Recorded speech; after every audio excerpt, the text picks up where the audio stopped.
Good morning all of you. आज हम tenth class में हम चैप्टर नंबर 8 पढ़ रहे थे, कार्बन तथा उसके यौगिक। उन कार्बन तथा उसके यौगिकों में एक लास्ट टॉपिक बचा हुआ है, उसके बारे में हम आज चर्चा करेंगे। वह है कार्बन के अपरूप। जो लास्ट टॉपिक है वह है आपका कार्बन के अपरूप। कार्बन के अपरूप। देखो, जो कार्बन के अपरूप है उन कार्बन के अपरूपों की हमें बात करनी है। कार्बन के अपरूप क्या होते हैं कि जब किसी तत्व के दो या दो से अधिक रूपों में उनके गुणधर्म भिन्न भिन्न होते हैं तो उसे अपरूप कहते हैं, और इस गुण को हम क्या कहते हैं? अपरूपता कहते हैं। आपके पास में कोई एक तत्व है, उस तत्व के दो या दो से अधिक रूप हैं, और उन दो या दो से अधिक रूपों में उनके गुणधर्म क्या है? भिन्न भिन्न है, और भिन्न भिन्न होने के कारण जो गुण दर्शाया जाता है उसको क्या कहते हैं? अपरूप कहते हैं, और इस गुण को हम क्या कहते हैं? अपरूपता कहते हैं। तो हमें यही ध्यान रखना है कि जो भी आपके पास में कार्बनीय यौगिक हैं, उस कार्बनीय यौगिक हो चाहे किसी भी प्रकार का कोई तत्व हो, उनमें दो या दो से अधिक उनके रूप हैं, और उनमें यदि उनके गुण क्या है? भिन्न भिन्न हैं, और भिन्न भिन्न होने के गुण को हम क्या कहते हैं? अपरूप कहते हैं, और इसी गुण को अपरूपता की संज्ञा दी जाती है। मुख्यतः जो भी कार्बन होते हैं उन कार्बन में अपरूपीय रूप में कार्बन होते हैं दो प्रकार के। दो रूप में इसमें बांटा गया है, एक होता है क्रिस्टलीय अपरूप और एक होता है अक्रिस्टलीय अपरूप। क्रिस्टलीय अपरूप और अक्रिस्टलीय अपरूप दो प्रकार के अपरूप होते हैं, उनके बारे में हम अभी आज चर्चा करेंगे। तो क्रिस्टलीय अपरूप और अक्रिस्टलीय अपरूप है। क्रिस्टलीय अपरूप में मुख्यतः एग्जाम्पल माना जाता है हीरा, ग्रेफाइट, फुलरिन, और अक्रिस्टलीय अपरूप में कोक है, कोल है, चारकोल है, काजल है, आदि प्रकार के एग्जाम्पल दे रखे होते हैं। तो आज की जो क्लास रहेगी उसमें मुख्यतः हम कार्बन के अपरूपों की बात करेंगे कि कार्बन के अपरूप क्या है। तो सबसे पहले इस कार्बन के अपरूप की हम परिभाषा लिखते हैं। कार्बन के अपरूप क्या होते हैं? इसमें जैसे जब किसी तत्व के दो या दो से अधिक रूपों में, जब किसी तत्व के दो या दो से अधिक रूपों में उनके गुणधर्म भिन्न भिन्न होते हैं, रूपों में उनके गुणधर्म भिन्न भिन्न होते हैं, उन्हें अपरूप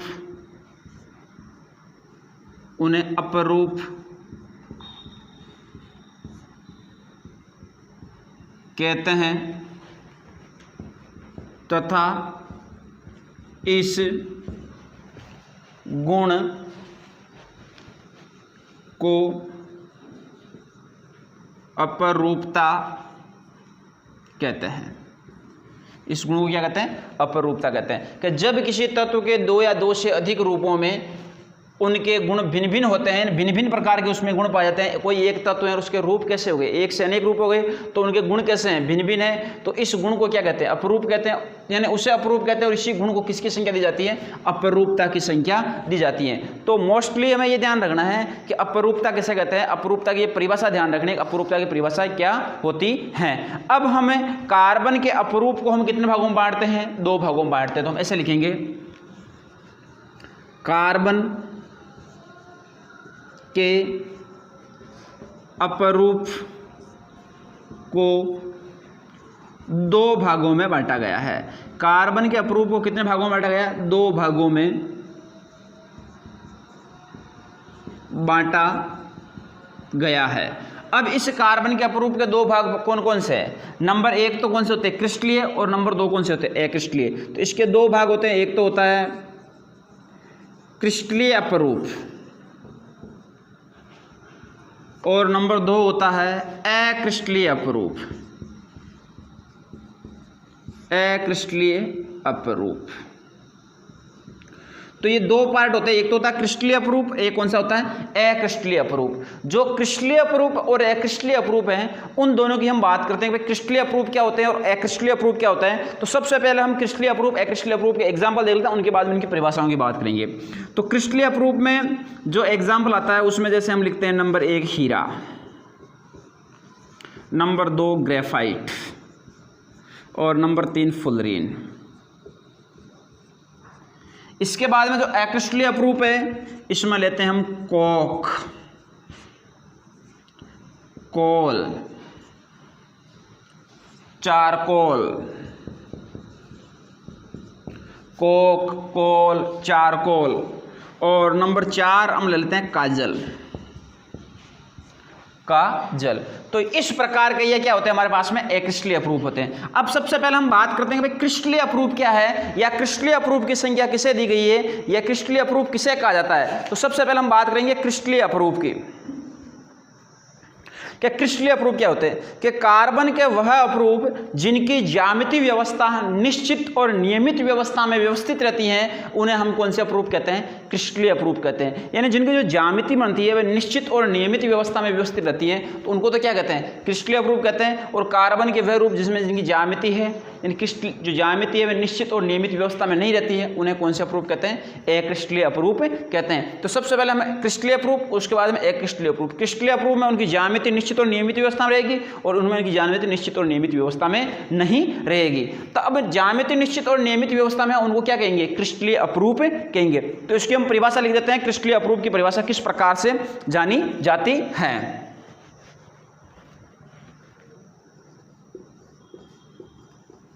क्रिस्टलीय अपरूप, तो क्रिस्टलीय अपरूप में आपको लिखना है वह अपरूप जिनमें कार्बन की ज्यामिति निश्चित व नियमित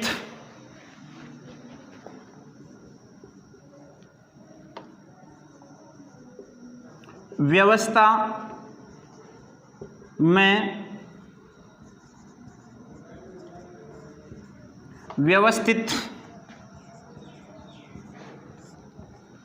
रहती है उन्हें क्रिस्टलीय अपरूप कहते हैं। कि वह अपरूप जिनमें कार्बन की ज्यामिति निश्चित और नियमित व्यवस्था में व्यवस्थित रहती हैं उन्हें हम कौन से अपरूप कहते हैं, क्रिस्टलीय अपरूप कहते हैं। तो हमें यही देखना है कि जिनकी जो ज्यामिति स्ट्रक्चर है तो 3D आकृति है, 3D आकृति निश्चित और नियमित होनी चाहिए, निश्चित और नियमित होगी तभी उनको हम क्रिस्टलीय अपरूप कहेंगे। अब क्रिस्टलीय अपरूप को पुनः कितने भागों में बांटा गया है, 3 भागों में बांटा गया। तो ये लिखना है क्रिस्टलीय अपरूप को पुनः 3 भागों में बांटा गया है। क्रिस्टलीय अपरूप को पुनः कितने भागों में बांटा गया, 3 भागों में। वे 3 भाग कौन कौन से हैं, हीरा, ग्रेफाइट और फुलरीन। तो अब इनकी बात करेंगे हम हीरा, ग्रेफाइट और फुलरीन की। तो यहाँ तक आपको एक ढंग से देखना है अच्छी तरह से इसको, और अच्छी तरह से इसके साथ साथ नोट्स बनाने हैं। अब हम बात करते हैं क्रिस्टलीय अपरूप के जो 3 रूप हैं उनकी, कि हीरा, ग्रेफाइट और फुलरीन। जो 3 रूप हैं उनके बारे में हम जानकारी लेते हैं कि भाई हीरा, ग्रेफाइट और फुलरीन क्या हैं। सबसे पहले हम बात करेंगे हीरा, कि हीरे की संरचना किस प्रकार से होती है। इसको बोलते हैं डायमंड।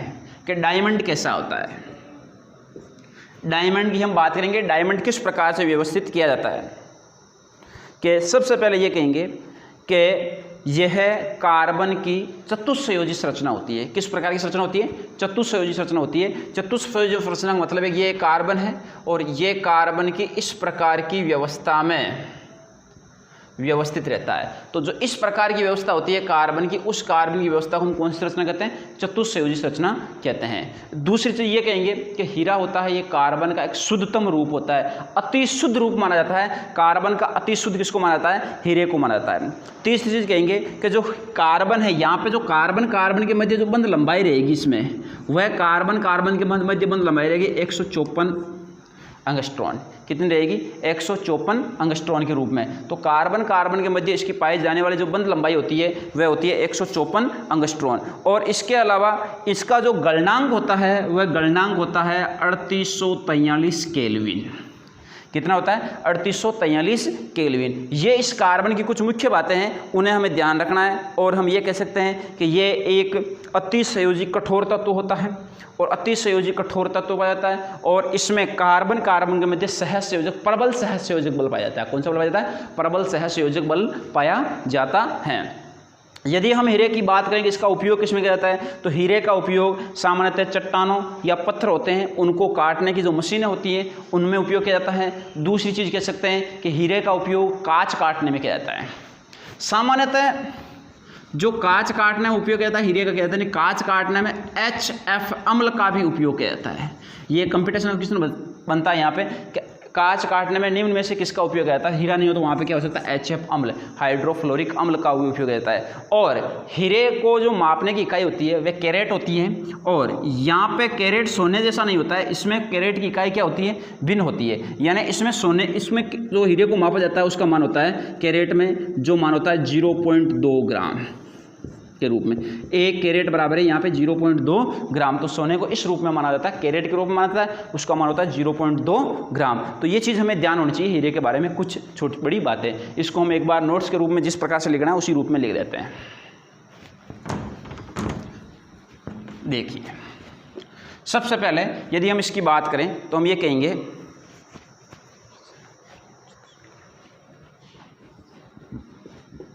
हीरे की संरचना त्रिआयामी चतुष्फलकीय, हीरे की संरचना त्रिआयामी चतुष्फलकीय होती है। हीरे की संरचना त्रिआयामी चतुष्फलकीय होती है। नंबर 2, यह कार्बन का अति शुद्ध रूप होता है। यानी नंबर 2 है कि यह कार्बन का अति शुद्ध रूप होता है। नंबर 3, इसमें कार्बन यानी एक कार्बन है और दूसरा कार्बन है। जो एक कार्बन से दूसरे कार्बन के मध्य जो बंध दूरी है, एक कार्बन से दूसरे कार्बन के मध्य बंध दूरी 154। अब इसमें आपके पास में 2 इकाइयाँ होती है, एक तो होती है पिकोमीटर और एक क्या होती है? एंगस्ट्रॉन। तो इसमें आपको ये दोनों इकाइयों के बारे में देखना है कि एंगस्ट्रॉन और पिकोमीटर की बात कर रहे हैं। यदि आप इसको पिकोमीटर में लिखो, ये 1.4 तो क्या होती है? एंगस्ट्रॉन में होती है। और यदि इसको आप पिकोमीटर में लिखो तो क्या लिखो? 154 पिकोमीटर। यानी इसमें कार्बन के मध्य बंध दूरी 1.54 एंगस्ट्रॉन या 154 पिकोमीटर होती है। बंध दूरी कितनी होती है? या तो इसको आप ऐसे लिख सकते हो 1.54 एंगस्ट्रॉन, या क्या लिख सकते हो 154 पिकोमीटर होती है। नंबर 4, यदि हम बात करें तो इसमें ऐसा कहेंगे कि इसका गलनांक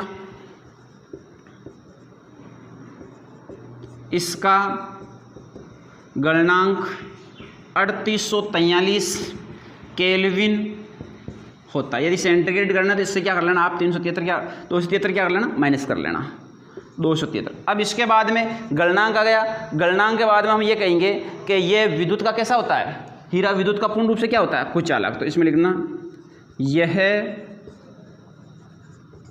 विद्युत का कुचालक होता है। ये विद्युत का क्या होता है? कुचालक होता है। अब विद्युत के कुचालक के बाद हम ये कह सकते हैं यह अत्यधिक कठोर होता है। ये कैसा होता है? अत्यधिक कठोर होता है, और अत्यधिक कठोर होने के कारण इसकी जो संरचना होती है उसकी संरचना के मध्य प्रबल सहसंयोजक बन पाया जाता है। कठोर होता है, इसकी संरचना के मध्य प्रबल सह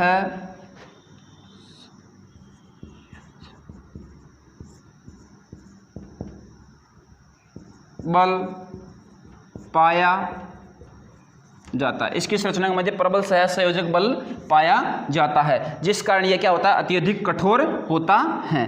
अब नंबर यदि हम 7वें बिंदु की बात करें कि यह किस प्रकार का पाया जाता है, तो हम ये कह सकते हैं यह कोयले की चट्टानों में दबा हुआ रहने के कारण पारदर्शक होता है। ये कोयले की चट्टान है, उसमें क्या रहता है? दबा हुआ रहता है, जिस कारण किसकी तरह कार्य करता है? पारदर्शी की तरह कार्य करता है। तो ये हीरे का मुख्य बिंदु है। सबसे पहले देख लो, हीरे की संरचना त्रिआयामी चतुष्फलकीय होती है। त्रिआयामी चतुष्फलकीय का मतलब है कि आपके पास में ये कोई कार्बन है, और इस कार्बन की संरचना को यदि आप इस प्रकार की संरचना के रूप में व्यक्त करते हो तो ये कैसी संरचना है? चतुष्फलकीय संरचना है। तो ये त्रिआयामी चतुष्फलकीय संरचना होती है। इसके बाद में ये कार्बन का अति शुद्ध रूप होता है। हीरा कार्बन का क्या होता है? अति शुद्ध रूप होता है। ये पूर्ण रूप से क्या होता है? शुद्ध होता है। नंबर 2, कार्बन कार्बन के मध्य बंध दूरी, यानी ये कार्बन है, 2 कार्बन है, इन 2 कार्बन के मध्य बंध दूरी है। या तो इसको आप 154 पिकोमीटर लिख सकते हो, या इसको 1.54 क्या लिख सकते हो? एंगस्ट्रॉन लिख सकते हो। तो ये क्या पाई जाती है? इसके मध्य बंध दूरी पाई जाती है। इसके अलावा इसका गलनांक होता है 3843 केल्विन होता है। यदि आप 3843 केल्विन लिखते हो और सेंटीग्रेड में लिखो तो इससे क्या कर लेना? आप 273 क्या कर लेना? माइनस कर लेना। इसके बाद में विद्युत का ये कैसा होता है? कुचालक होता है। ये विद्युत के साथ में क्रिया नहीं करता है, विद्युत में कुचालन दर्शाता है। ये अत्यधिक कठोर होता है, और अत्यधिक कठोर क्यों होता है? कि इसकी संरचना के मध्य प्रबल सहसंयोजक बल पाया जाता है। प्रबल सहसंयोजक बल पाया जाता है। ये कोयले की चट्टानों में दबा हुआ रहने के कारण कैसा रहता है? पारदर्शक रहता है। जो कोयले की चट्टानें होती है उसमें कैसा रहता है? दबा हुआ रहता है। इसके कारण ये क्या होता है? पारदर्शक के समान पाया जाता है। तो ये हीरे के मुख्य कुछ बिंदु थे। अब हम बात करते हैं कि हीरे का उपयोग किस प्रकार से किया जाता है। हीरे का उपयोग, तो देखो हीरे का उपयोग क्या है, या किस किस में हीरे का उपयोग किया जाता है। तो सबसे पहले हम हीरे के बारे में ये कहेंगे कि हीरे का उपयोग किस में जाता है। सबसे पहले हम ये कहेंगे कांच काटने में। किस में क्या जाता है? कांच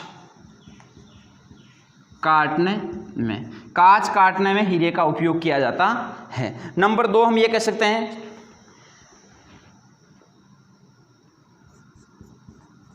चट्टानों या पत्थरों को काटने की मशीनों में। चट्टानों या पत्थरों को काटने की मशीनों में। नंबर 3,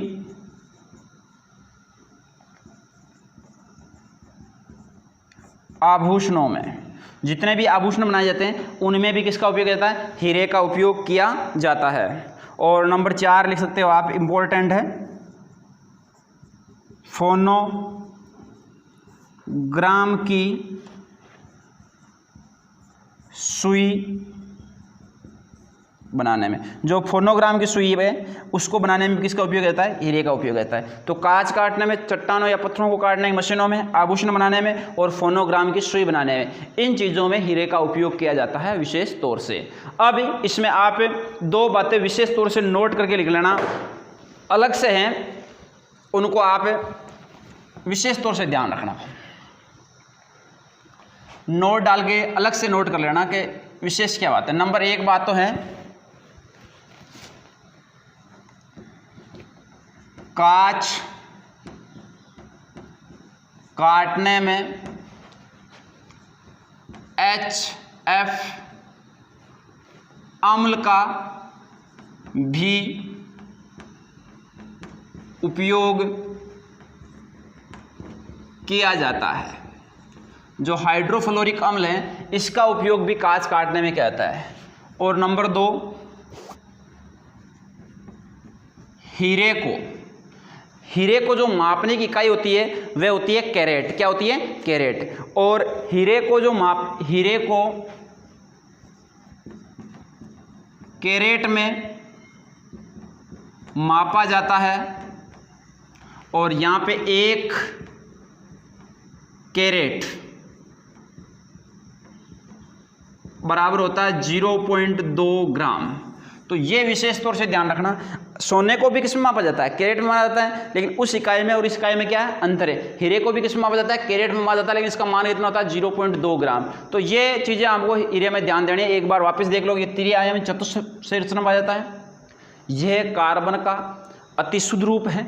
कार्बन के मध्य बंध दूरी 154 एंगस्ट्रॉन, 1.54 एंगस्ट्रॉन या 154 पिकोमीटर होती है। इसका गलनांक 3843 केल्विन होता है। ये विद्युत का कुचालक होता है। ये अत्यधिक कठोर होता है और इसकी संरचना के मध्य प्रबल सहसंयोजी बल पाया जाता है।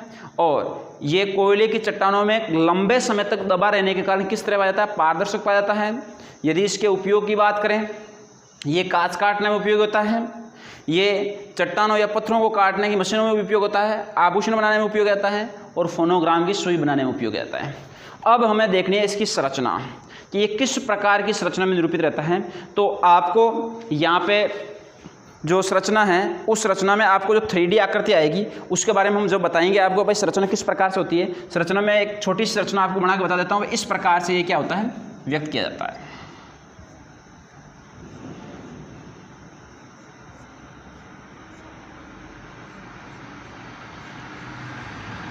कि ये ऐसी संरचना ही पाई जाती है हीरे की, और इस प्रकार की संरचना में क्या रहता है? ये एक दूसरे के ऊपर संयुक्त रूप से जुड़ा हुआ रहता है। तो आपको ये विशेष तौर से ये संरचना ध्यान रखनी है कि इस प्रकार की संरचना में क्या रहता है? हीरा पाया जाता है। और ये ऐसी संरचना में क्या रहता है? एक दूसरे से परस्पर जुड़ा हुआ रहता है। तो इन संरचनाओं के बारे में हमें ध्यान रखना है। तो ये कार्बन के मध्य बंद रहेंगे इस प्रकार से, तो इनको हमें विशेष तौर से नोट रखना है। तो ये होती है इस प्रकार की संरचना, हीरे की संरचना। अब इसमें बीच में और बिंदु पाए जाते हैं, यहाँ पे भी संरचनाएं पाई जाती है, यहाँ पे भी संरचनाएं पाई जाती है। तो ये संरचनाएं आपको देखनी है और इन संरचना विशेष तौर से आप बुक से देख लेना, कोई दिक्कत नहीं आएगी, लेकिन इन बिंदुओं को हमें विशेष तौर से ध्यान रखना है। तो ये होता है आपका हीरा कंप्लीट।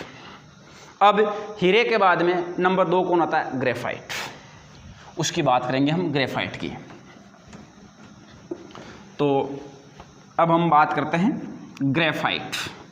आप कंटिन्यू क्लास में बने रहें और अच्छी तरह से ध्यान से समझते रहें। अब आपका 2 नंबर बिंदु है, वह है ग्रेफाइट।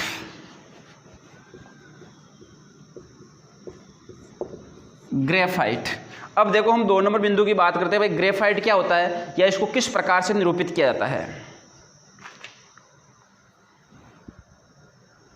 देखो जो ग्रेफाइट शब्द है, ये ग्रेफाइट शब्द एक ग्राफो नामक ग्रीक भाषा का शब्द है, उससे लिया गया है। और ग्राफो का शाब्दिक अर्थ होता है शीशा या लेड। क्या होता है? शीशा या लेड। शीशा और लेड को हम ये कह सकते हैं, जो लिखने वाली पेंसिल होती है शीशा पेंसिल, उसको हम शीशा पेंसिल कहते हैं ना। तो उसके मध्य जो कार्बन पाया जाता है उसको शीशा या लेड की संख्या दी जाती है।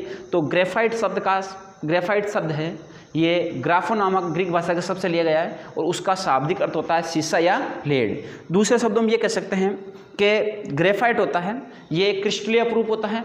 और इसमें जो विशेष इंपॉर्टेंट बात यह है कि हीरा था वह विद्युत का कुचालक था, जबकि ग्रेफाइट होता है वह विद्युत का क्या होता है? सुचालक होता है। और इसकी जो परतें होती हैं, ये परतें कैसे होती है? फिसलने वाली होती हैं। एक परत के ऊपर दूसरी परत क्या होती है? फिसल जाती है, क्योंकि ये मुलायम प्रकृति में पाया जाता है। कैसी प्रकृति में पाया जाता है? मुलायम प्रकृति में पाया जाता है। तो हम ये कह सकते हैं कि ग्रेफाइट विद्युत का सुचालक है। ये एक क्रिस्टलीय अपरूपों का एक अपवाद होता है। तो अब हम बात करते हैं ग्रेफाइट की, कि ग्रेफाइट किस रूप से माना गया है। तो हम ये लिखेंगे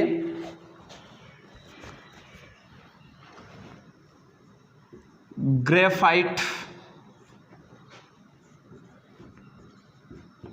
ग्राफो नामक शब्द से लिया गया है। ग्रेफाइट ग्राफो नामक शब्द से लिया गया है, जिसका शाब्दिक अर्थ शीशा, या इसको क्या लिख सकते हैं, लेड, शीशा या लेड होता है। ग्रेफाइट है, इसकी उत्पत्ति ग्राफो नामक शब्द से हुई है और इसका शाब्दिक अर्थ शीशा या लेड होता है। और हम इसको ऐसा भी लिख सकते हैं कि इसका उपयोग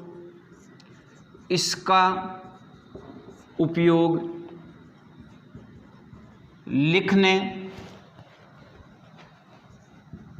वाली पेंसिल में किया जाता है। इसका उपयोग किसमें किया जाता है, लिखने वाली पेंसिल में किया जाता है, और वही क्या आपका ग्रेफाइट है। अब यदि इसके गुणों की बात करेंगे, इसके गुण कौन कौन से हैं ग्रेफाइट के, तो देखो सबसे पहले जो ग्रेफाइट का गुण होता है, तो इसमें हम ये कहते हैं कि इसकी जो मुख्य संरचना होती है वह संरचना षष्ठकोणीय होती है। कैसी होती है, षष्ठकोणीय होती है।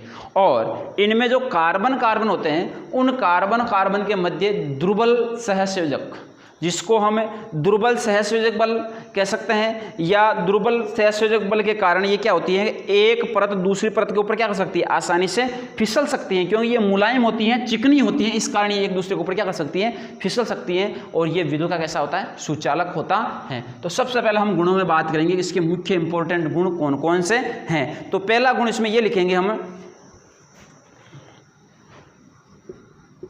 इसकी संरचना षष्ठकोणीय, इसकी संरचना षष्ठकोणीय वलय की बनी हुई होती है। इसकी संरचना षष्ठकोणीय वलय की बनी होती है। षष्ठकोणीय का मतलब क्या है, जिसमें कितने कार्बन हो, 6 कार्बन हो। जैसे हम ये कह सकते हैं 1 कार्बन, 2 कार्बन, 3 कार्बन, 4, 5 और ये 6। इस प्रकार की जो संरचना होती है उसको किस संरचना बोलते हैं, हम षष्ठकोणीय संरचना बोलते हैं। तो इसकी संरचना षष्ठकोणीय वलय की बनी हुई होती है। नंबर 2, इसकी परतों के मध्य दुर्बल बल पाया जाता है। इसकी जो परतें होती हैं वे एक दूसरे से दुर्बल बल के द्वारा जुड़ी होती है, इसमें कोई प्रबल बल नहीं पाया जाता है। अब यदि इनकी परतों के मध्य प्रबल बल नहीं है, तो प्रबल बल नहीं है तो ये परतें क्या करेगी, एक दूसरे के ऊपर फिसल सकती है, पर दुर्बल बल पाया जाता है, जिसके कारण यह एक दूसरे पर फिसल सकती है, जिसके कारण ये एक दूसरे पर क्या हो सकती है, फिसल सकती है, एक परत से दूसरी परत पर क्या कर सकती है, आसानी से जा सकती है। अगला यह काले धूसर रंग का मुलायम पदार्थ होता है। ये कैसा पदार्थ होता है, काले धूसर रंग का मुलायम पदार्थ होता है। नंबर 4 लिख सकते हैं, यह विद्युत का सुचालक होता है। ये कैसा होता है, विद्युत का सुचालक। तो कोष्टक में आप लिख सकते हो ये क्या है, अपवाद है। क्या है, अपवाद है। ये विद्युत का क्या होता है, सुचालक होता है। अब ये सुचालक पाया जाता है। इसके बाद में हम ये लिखते हैं, यदि इसको हमें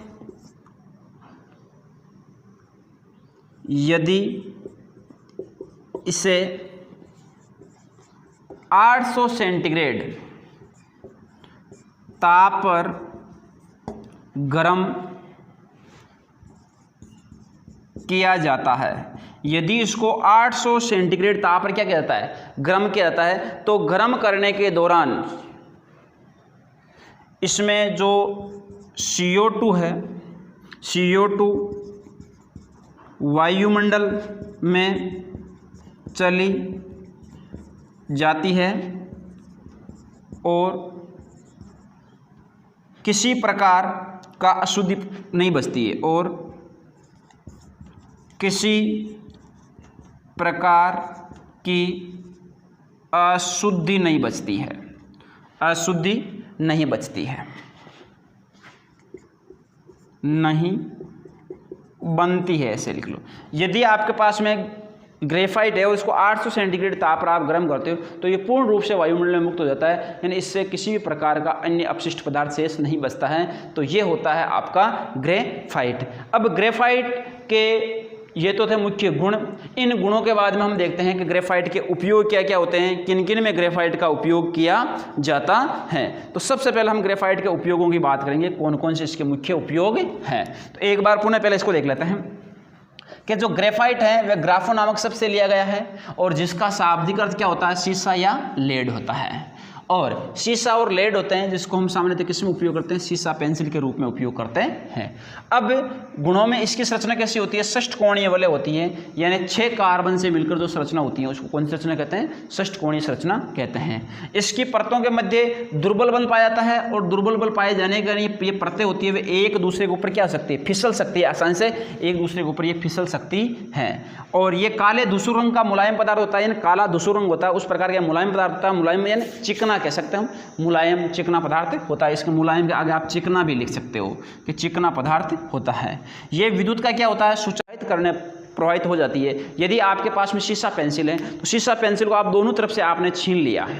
अब छीनने के बाद में जो लाइट का करंट का होल्डर है, यदि इसके अंदर आप शीशा पेंसिल लगा के बटन ऑन करके दूसरी तरफ यदि आप अंगुली लगाते हो तो उसमें आपको करंट अवेलेबल होगा, क्योंकि जो ये शीशा होता है, ग्रेफाइट होता है, इससे विद्युत का क्या हो जाता है, प्रवाह हो जाता है। तो ये होता है विद्युत का सुचालक। इसके बाद हम ये कह सकते हैं यदि इसको 800 सेंटीग्रेड ताप पर गर्म किया जाता है तो ये पूर्ण रूप से वायुमंडल में चला जाता है CO2 के रूप में, किसी भी प्रकार का कोई अपशिष्ट पदार्थ नहीं बचता है। तो ये थे इसके गुण। अब देखते हैं हम इसके उपयोग कि ग्रेफाइट के उपयोग किस किस में किए जाते हैं।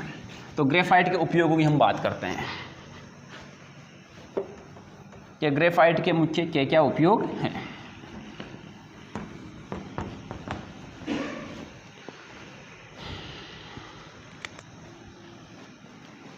उपयोग तो पहला उपयोग तो यही है, इसका उपयोग पेंसिल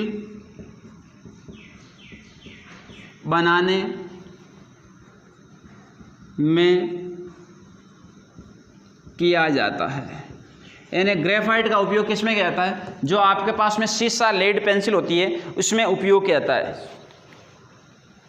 नंबर 2, यह शुष्क संहेक के रूप में प्रयुक्त होता है। शुष्क स्नेहक के रूप में प्रयुक्त होता है। शुष्क स्नेहक का मतलब है कि जितने भी ऑयल वाली हाइड्रोक्लिक चीज़ें होती हैं उनमें इसका उपयोग किया जाता है। नंबर 3 यदि हम बात करें तो हम ये कहेंगे यह इलेक्ट्रोड, कैथोड एनोड, ये इलेक्ट्रोड बनाने में प्रयुक्त किया जाता है। जो इलेक्ट्रोड बनाए जाते हैं उनमें इसका उपयोग किया जाता है। इसके अलावा नंबर 4 हम बोलें कि भाई और किस में इसका उपयोग रहता है, इसका उपयोग लोहे की वस्तुओं पर पॉलिश करने में किया जाता है। जो लोहे की वस्तु होती है उस पर पॉलिश करने में इसका उपयोग किया जाता है। यानी जितनी भी लोहे की वस्तु है उसमें पॉलिश करने में इसका उपयोग जाता है। नंबर 5, यह जो भी आपके पास में नाभिकीय परमाणु होते हैं उनकी भट्टियों के रूप में कहता है। यह नाभिकीय परमाणु, जो भी नाभिकीय परमाणु है, नाभिकीय परमाणु की भट्टी के मंदक के रूप में प्रयुक्त होता है। नाभिकीय परमाणु की भट्टी के मंदक के रूप में प्रयुक्त होता है। तो ये कुछ इसकी महत्वपूर्ण उपयोग थे, उनके बारे में हम बात कर रहे थे कि भाई इसका किन किन में उपयोग किया जाता है, और तो इन के बारे में हमें जानकारी होनी चाहिए। अब इसके बाद में जो आपका आता है वह आता है फुलरीन।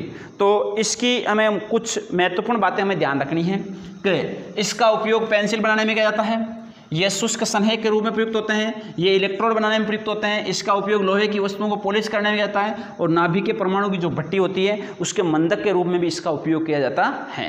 और रही इसकी स्ट्रक्चर की बात, तो स्ट्रक्चर में है कि आपको परतें बनानी है इस प्रकार से।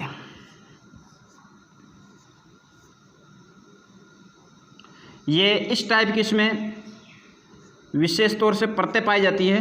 उन परतों को एक दूसरे के ऊपर आपको क्या करना है, अध्यारोपित करना है कि भाई किस प्रकार से एक दूसरे के ऊपर लगी हुई रहती हैं। तो ये परतें एक दूसरे के ऊपर इस प्रकार से आपस में जुड़ी हुई रहती हैं, और इन परतों को हमें ऐसे जोड़ना है कि ये इस प्रकार से एक दूसरे के रूप में परतें आपस में जुड़ी हुई है। तो ये परतें आपस में जुड़ी रहती हैं, जो इसमें फिसलने की प्रकृति पाई जाती है। एक परत दूसरे पर, दूसरी एक पर आपस में क्या कर सकती है, फिसल सकती हैं, क्योंकि ये मुलायम प्रकृति के होते हैं। तो इसकी ये कुछ महत्वपूर्ण बातें थी जिन उपयोगी हम बात कर रहे थे ग्रेफाइट के रूप में। अब ग्रेफाइट के बाद में आता है आपका आता है जो आता है फुलरीन।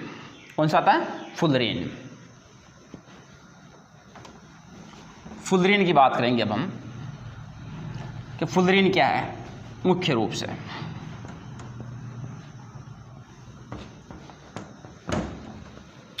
तो फुलरीन की हम बात करते हैं कि फुलरीन के बारे में हमें क्या जानकारी है, फुलरीन को हम किस प्रकार से जानते हैं। Number 3, fullerene. तो सबसे पहले हम फुलरीन के बारे में ये कहेंगे कि फुलरीन की खोज, जो फुलरीन की खोज है वह 1994 में बकमिंस्टर फुलरे ने की थी। फुलरीन की खोज 1994 में बकमिंस्टर फुलरे ने की थी, और इस बकमिंस्टर फुलरे ने क्या किया था, इसकी खोज की। और फुलरीन की जो संरचना होती है ये एक फुटबॉल के समान होती है, जिस कारण इसको बक्की बॉल भी कहते हैं। क्या कहते हैं, बक्की बॉल। और फुलरीन की संरचना में 32 फलक होते हैं। कितने फलक होते हैं, 32 फलक होते हैं। और फलक का मतलब है ये फलक दो प्रकार के होते हैं, एक तो होते हैं षष्ठकोणीय फलक और एक होता है पंचकोणीय फलक। अब षष्ठकोणीय फलक और पंचकोणीय फलक है, ये दोनों आपस में मिलते हैं। जैसे इसमें जो षष्ठकोणीय फलक है वह षष्ठकोणीय फलकों की संख्या होती है 20, और पंचकोणीय फलकों की संख्या कितनी होती है, 12। तो 20 और 12 मिलकर कितने हो जाते हैं, 32। तो ये षष्ठकोणीय और पंचकोणीय फलक आपस में मिलकर किसकी निर्माण कर लेते हैं, फुलरीन की संरचना का निर्माण होता है। ये एक फुटबॉल के समान संरचना पाई जाती है। तो इसके बारे में हमें इसका ध्यान देना है। तो सबसे पहले हम बात करेंगे फुलरीन के बारे में। तो फुलरीन के बारे में ये लिखेंगे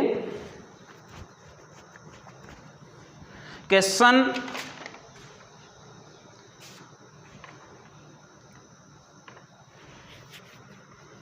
'ऐसे लिख सकते हैं, इसकी खोज एक अमेरिका का वास्तुकार था। अमेरिका के वास्तुकार बकमिंस्टर फुलरे ने की थी। इसकी खोज अमेरिका के वास्तुकार बकमिंस्टर फुलरे ने की थी। और ये कब की थी, ये की थी 1994 में। कब की गई थी ये खोज, 1994 में। बकमिंस्टर फुलरे ने 1994 में की थी। कब की थी, 1994 में की थी। तो ये चीज़ हो गई एक तो कि इसकी खोज किसने की थी, अमेरिका का वास्तुकार था बकमिंस्टर फुलरे, उसने की थी। अब जो फुलरीन होता है, फुलरीन की संरचना किसके समान होती है, संरचना फुटबॉल फुटबॉल के समान होती है। फुलरिन की संरचना फुटबॉल के समान होती है, जिस कारण इसे बक्की बॉल कहते हैं। जिस कारण इसे बक्की बॉल कहते हैं। इसकी संरचना फुटबॉल के समान होने के कारण इसको क्या कहते हैं? बक्की बॉल कहते हैं। अब जो फुलरिन की संरचना होती है, इसके अधिकतम रूप कार्बन 60 व कार्बन 70 पाए जाते हैं, जबकि इसमें कार्बन 80 भी होता है, वह अधिकतम रूप के रूप में नहीं पाया जाता है। एक इसका अन्य रूप भी होता है, वह कौन सा होता है? कार्बन 80। लेकिन मुख्यतः कौन से रूप पाए जाते हैं? कार्बन 60 और कार्बन 70 रूप इसके महत्वपूर्ण रूप से अधिक रूप में पाए जाते हैं। और इसमें जो विशेष तौर है वह कार्बन 60 होता है, वह अधिक स्थायी होता है। कार्बन 60 अधिक स्थायी होता है और विद्युत का कुचालक होता है। और विद्युत का कुचालक होता है। कार्बन 60 होता है, वह क्या होता है? अधिक स्थायी होता है और कैसा होता है? विद्युत का कुचालक होता है। अब जो कार्बन 60 की संरचना होती है, कार्बन 60 की संरचना में 32 फलक पाए जाते हैं। अब कार्बन 60 की संरचना में कितने फलक पाए जाते हैं? 32। तो ये 32 किस प्रकार से डिवाइड है? इसमें जो 20 फलक होते हैं, 20 फलक तो होते हैं, वे होते हैं षष्ठकोणीय, और जो 12 फलक होते हैं वे कैसे होते हैं? पंचकोणीय। अर्थात हम ये कह सकते हैं षष्ठकोणीय का मतलब है कि 6 कार्बन से मिलकर बने हुए जो फलक होते हैं उनको तो हम कौन से फलक बोलते हैं? षष्ठकोणीय फलक बोलते हैं। और जो 5 कार्बन से मिलकर फलक बने होते हैं उनको हम पंचकोणीय फलक बोलते हैं। तो इस प्रकार से ये फलक बने हुए होते हैं। तो ये तो षष्ठकोणीय फलक तो कितने होते हैं? 20 होते हैं। और पंचकोणीय फलक कितने होते हैं? 12 होते हैं। कुल मिलाकर कितने फलक हो जाते हैं? 32 फलक हो जाते हैं। तो ये होते हैं फुलरिन में फलक। अब इनके अलावा हम ये कह सकते हैं कि इसका उपयोग कहाँ कहाँ पे किया जाता है? फुलरिन का उपयोग कहाँ कहाँ पे किया जाता है? तो सबसे पहले हम कहेंगे कि प्राकृतिक गैस का जो शुद्धिकरण किया जाता है उसमें फुलरिन का उपयोग होता है। उपयोग की बात कर लेते हैं।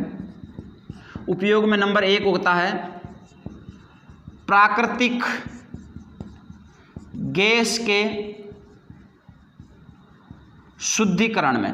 अब जो भी आपके पास में प्राकृतिक गैस होती है, उन प्राकृतिक गैसों में शुद्धिकरण के रूप में किसका उपयोग होता है? फुलरिन का उपयोग होता है। या इसमें हम ये कह सकते हैं कि आणविक बेरिंग के रूप में, आणविक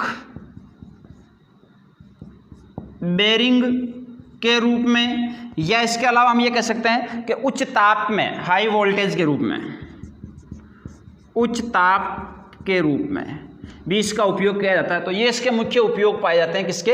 फुलरिन के। और इसकी हम संरचना की बात करें तो संरचना के रूप में फुलरिन इस प्रकार की संरचना के रूप में कनेक्ट हुआ रहता है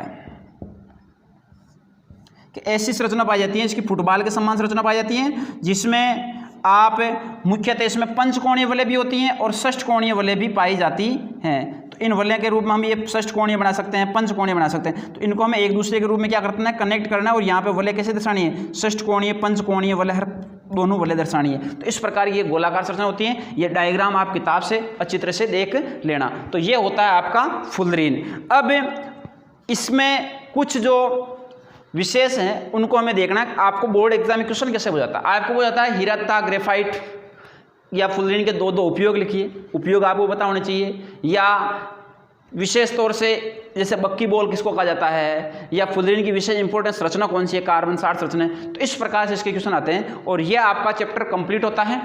तो ये आपका कार्बन है, उसके यौगिक 8 नंबर चैप्टर था, वह कंप्लीट हो गया है। इसमें किसी भी प्रकार की आपको कोई प्रॉब्लम हो तो आप कमेंट्स में क्वेश्चन करें और इसकी अच्छी तरह से एक साथ नोट्स बनाएं। अब आपकी साइंस की क्लासें भी कंटिन्यू रखी जाएगी 10th क्लास के लिए। धन्यवाद।